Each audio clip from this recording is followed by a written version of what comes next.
Hello and welcome to the planter build for Tinkercad. The first thing we're going to do is we're going to name it up on the top here. You can see I've already named it. So what we want to do here is we have a preset sort of lesson here for you. We want to make sure that we have our cylinder, and we want to be able to highlight our cylinder on the bottom here. And I'm just going to zoom in a little bit closer to that. You'll notice these shapes right here that are not the cylinder are the shapes you're going to be building your planter out of. The cylinder is the shape we're going to be using to do a Boolean function and remove from the planter. On the right here, this is your max size for your planter. You don't want to go bigger than this because it will build outside the print plate.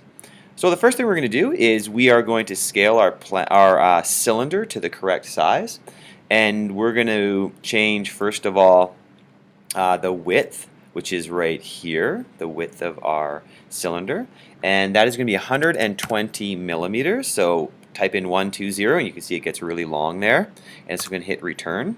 I'm just going to bring that over a little bit, and this time I'm going to click again on the corner, and I'm going to change the depth of our shape to 120 millimeters as well. So it's gotten a lot bigger, that's for sure. Now I'm just going to and I'm just right clicking the mouse button here. If you're not using a mouse, you can two-finger click your trackpad and that will do the same thing. You want to click on this little white one that's in the center here, and this is your height. So I'm going to click on that once, and I'm going to click again in this box, and this is going to be 97 millimeters. So make sure you type in 97 there. Okay, we've got the start of what is going to be the inside of the planter, where our planter is actually going to be placed. And I'm just going to drag this over to my build plate right here. Okay, the next thing you want to do is you want to choose from one of these shapes here, decide which shape you want.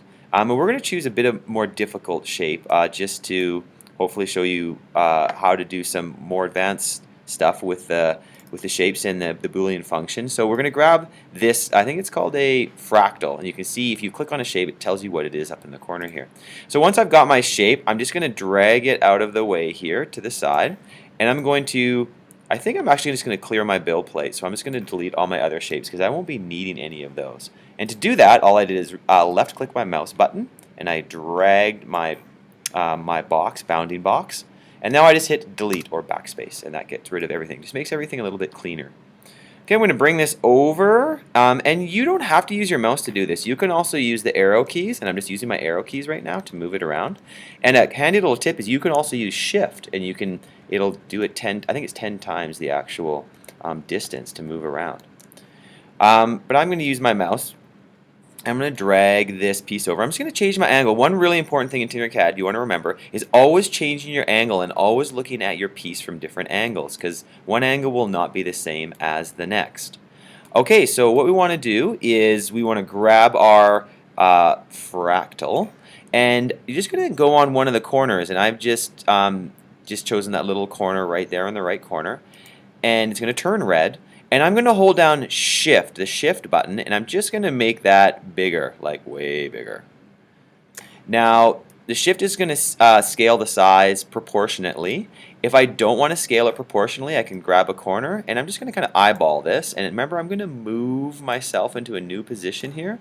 And I'm just going to kind of move around until it's kind of sitting around the sides of the cylinder. Now, it's a bit hard to see because we're in the 3D view right now. We want to change to what's called an orthographic view. So if you bring your mouse over to the left corner here, and you can see it says switch to orthographic view. Click that once, and that will give you a top-down view, and it will give you a much better idea of what you're looking at, sort of like if it was on a piece of paper.